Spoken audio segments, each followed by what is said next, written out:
Alhamdulillah, alhamdulillahillazi hadana lihaza wa ma kunna linahtadiya laula an hadanallah. Ashhadu an la ilaha illallah wahdahu la syarikalah wa ashhadu anna Muhammadan abduhu wa rasuluh sallallahu alaihi wasallam la nabiyya ba'dah. Allahumma fassalli ala Muhammad wa ala alihi wa ashabihi ajmain, amma ba'du. Faya ibadallah, usikum wa iyaya bittaqullah faqad fazal muttaqun. Ittaqullaha haqqa tuqatih wa la tamutunna illa wa antum muslimun. Qala Allah Ta'ala fil Qur'anil Karim, na'udzubillahi minasyaitonir rajim. Bismillahirrahmanirrahim. Laqad kana lakum fi Rasulillahi uswatun hasanah liman kana yarjullaha wal yaumil akhir wa zakarallahi katsiran. Shadaqallahul azim. Bapak-bapak dan saudara-saudaraku sidang jemaah Jumat rahimakumullah, kembali ucapan rasa puji dan syukur kita sampaikan kepada Allah Subhanahu wa Ta'ala. Alhamdulillah, sampai detik ini limpahan rahmat, nikmat dan karunia-Nya masih kita rasakan, sehingga kita bisa berhadir di rumah Allah ini dalam rangka ikhtiar kita melaksanakan sebuah kewajiban yang memang sudah Allah wajibkan kepada setiap seorang laki-laki yang sudah baligh dan berakal, yakninya melaksanakan ibadah Jumat di rumah Allah yang sama-sama kita cintai ini. Kemudian selawat dan salam buat junjungan kita Nabi besar Muhammad sallallahu alaihi wasallam. Bapak dan saudaraku sidang jemaah Jumat rahimakumullah, kita berada di Jumat terakhir bulan Rabiul Awal, bulan di mana baginda Nabi Muhammad sallallahu alaihi wasallam dilahirkan. Sang kekasih Allah, contoh dan suri tauladan kita, sosok yang selalu mencintai kita, bukan hanya di dunia saja, Pak, sampai di akhirat kelak Rasulullah akan tetap bela kita.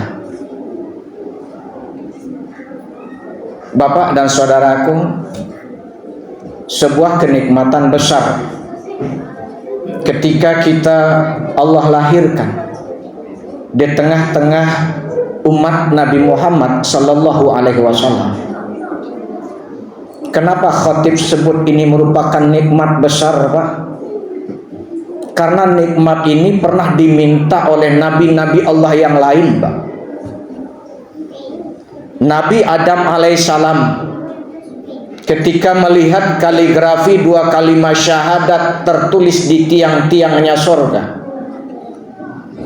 lalu bertanya siapa itu Muhammad.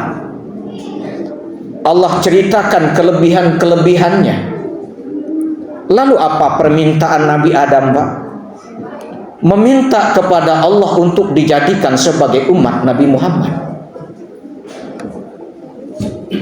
Nabi Ibrahim alaihissalam juga pernah meminta menjadi umatnya Nabi Muhammad sallallahu alaihi wasallam. Permintaan Nabi Ibrahim juga ditolak oleh Allah, cuma Allah janjikan, ya Ibrahim, yang namanya Muhammad itu akan aku hadirkan dari keturunan engkau. Bapak, belum sampai, bukan hanya sampai Nabi Ibrahim, Nabi Musa alaihissalam ketika dia baca kitab Tauratnya, dia lihat bagaimana kelebihan-kelebihan umat Nabi Muhammad diceritakan di dalam kitab Taurat itu. Nabi Musa alaihissalam pun pernah memohon kepada Allah agar dijadikan sebagai umat Nabi Muhammad. Pak, Nabi yang ke-24 yang wajib kita ketahui, Nabi Isa alaihissalam juga pernah memohon kepada Allah agar dia dijadikan sebagai umat Nabi Muhammad. Namun Bapak, keempat-empat Nabi itu ditolak oleh Allah untuk jadi umat Nabi Muhammad.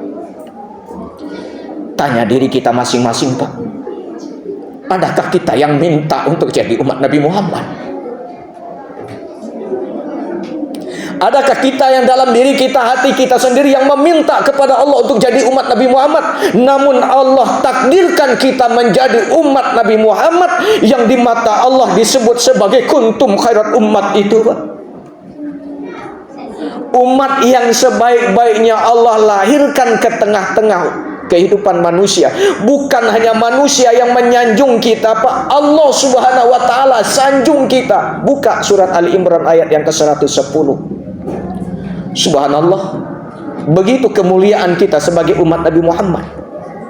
Dan bukan hanya itu keuntungan kita, Pak. Bapak, ketika Nabi Muhammad dalam keadaan sakaratul maut, di tengah-tengah menjelang ajalnya datang, malaikat maut mencabut nyawanya. Belum sampai ke tenggorokan, Nabi Muhammad minta dihentikan dan bertanya, "Ya malaikat maut, seperti inikah pedihnya, sakitnya dicabut nyawa ini?" Lalu apa kata malaikat maut? "Iya Nabi." "Oh iya, wahai kekasih Allah, begitulah sakitnya." Apa permintaan Nabi, Pak? Umatku bagaimana? Umatku bagaimana? Akankah kuat dia merasakan bagaimana sakitnya pencabutan maut ini? Ya Jibril minta kepada Allah agar umatku tidak rasakan bagaimana sakitnya pencabutan nyawa ini. Lalu apa jawab Allah, Pak? "Sampaikan kepada kekasihku ya Jibril, rasa sakit itu aku kasihkan separuh untukmu dan separuh untuk umatmu." Artinya apa, Pak? Sakaratul maut yang dialami oleh saudara-saudara kita, dan mungkin kita akan, pasti kita akan alami itu, cuma separuh ketimbang daripada umat-umat yang lain. Separuhnya sudah diambil oleh Rasulullah Shallallahu Alaihi Wasallam. Pak, belum itu lagi, Pak. Nanti di yaumil kiamat, Nabi Muhammad adalah nabi yang paling sibuk, Pak. Dibanding nabi-nabi yang lain, Nabi Muhammad adalah nabi yang sibuk. Saat pertama dia manusia yang akan Allah bangkitkan, Nabi Muhammad.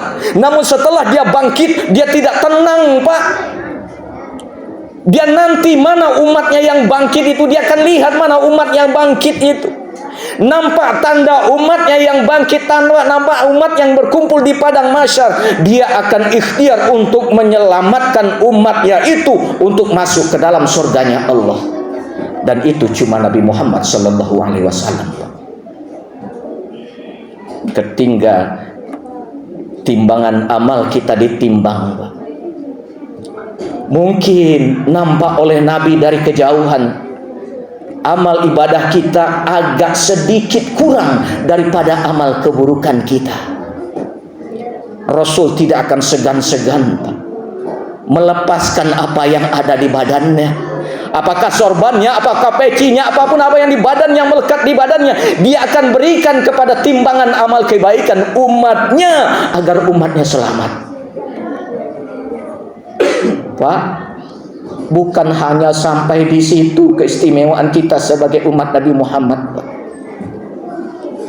Ketika kita sudah masuk ke dalam surganya Allah, semuanya umat Islam ini, umat Nabi Muhammad masuk, Nabi Muhammad juga tidak tenang, Pak, tidak sabar.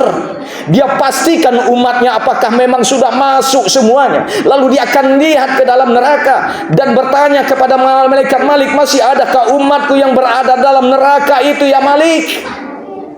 Dilihat, Pak, ternyata masih banyak kita yang mungkin kita yang berada dalam neraka itu. Tapi apa Nabi Muhammad tenang? Tidak, Pak. Dia naik ke arsy Allah, dia minta kepada Allah, "Ya Allah, umatku di dalam neraka-Mu ya Allah. Keluarkan umatku ya Allah. Ampuni dosa umatku ya Allah. Ampuni kesalahan umatku ya Allah. Keluarkan dia dari neraka-Mu ya Allah. Permintaan Nabi Muhammad dikabulkan Allah, Pak. Dikeluarkan umat Nabi Muhammad dari neraka, dimandikan di telaga Kausar, baru masuk ke dalam surganya Allah. Pak, kalau sudah masuk belum tenang Rasulullah. Masih gelisah sampai nanti ada umat Nabi yang terakhir yang masuk ke dalam surganya Allah karena hanya keimanan sebiji zarah nampak dari kejauhan oleh malaikat-malaikat. Bapak, sungguh sebuah keistimewaan yang Allah berikan kepada kita Nabi Muhammad. Pak, alhamdulillah di masjid kita sudah memperingati Maulid. Di tengah-tengah mungkin gempuran orang yang mengatakan peringatan Maulid adalah bid'ah. Pak, salahkah kita mensyukuri menjadi umat Nabi Muhammad dengan memperingati kelahirannya? Karena memang kita tak lihat dia. Kita tidak lihat, disaksikan dia, tidak pernah pandang wajahnya, tidak pernah dengar suaranya. Lalu kita peringati kelahirannya dengan peringati Maulid ini. Salahkah kita, Pak? Tidak, Pak. Kalau kita lihat, Pak, bagaimana Nabi mensyukuri hari kelahirannya. Ketika setiap hari Senin Nabi dipastikan berpuasa. Karena apa? Karena dia lahir di hari Senin itu. Artinya Bapak, Nabi memang tidak terang-terangan merayakan, tapi dia mensyukuri dengan apa? Dia berpuasa setiap hari Senin.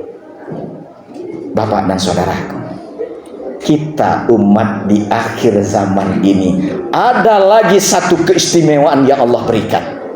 Apa itu, Pak? Suatu ketika Rasulullah Shallallahu Alaihi Wasallam sedang duduk dengan sahabat. Lalu Rasul berkata, aku rindu dengan saudaraku. Aku rindu dengan saudaraku. Aku rindu dengan saudaraku. Sahabat berkata waktu itu, ya Rasulullah, bukankah kami dekat dengan engkau ya Rasulullah? Bukankah kemanapun engkau pergi kami pasti ikuti ya Rasulullah? Kami juga rindu kepada engkau, sehingga kami tidak mau meninggalkan setapak pun langkahmu ya Rasulullah. Kami selalu rindu. Apalagi yang kau rindukan dengan kami? Tidak, kata Rasulullah. Bukan kalian yang aku rindukan. Kalian adalah sahabat-sahabatku. Yang aku rindukan saudaraku. Siapa saudaranya itu? Pak, mudah-mudahan itu kita. Apa kata Rasulullah? Yang namanya saudaraku, dia jauh hidup di zamanku, tetap dia tidak pernah lihat wajahku, dia tidak pernah dengar suaraku, namun dia sami'na wa ato'na denganku. Itulah saudaraku dan itulah yang orang yang aku rindukan. Dan mudah-mudahan Pak, itu kita.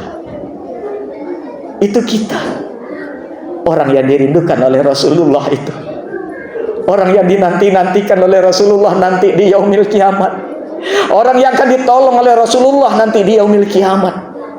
Namun sebuah pertanyaan, Pak, pantaskah kita menjadi orang yang dirindukan oleh Rasulullah itu?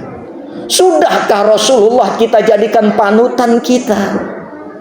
Sudahkah Rasulullah kita jadikan sebagai suri tauladan kita, sebagai contoh dalam hidup dan kehidupan kita? Laqad kana lakum fi Rasulillahi uswatun hasanah, kata Allah di dalam surat Al-Ahzab ayat 21. Sungguh dalam diri Nabi Muhammad itu, pada diri Rasulullah itu ada contoh suri tauladan yang bisa kita ikuti dalam hidup dan kehidupan kita.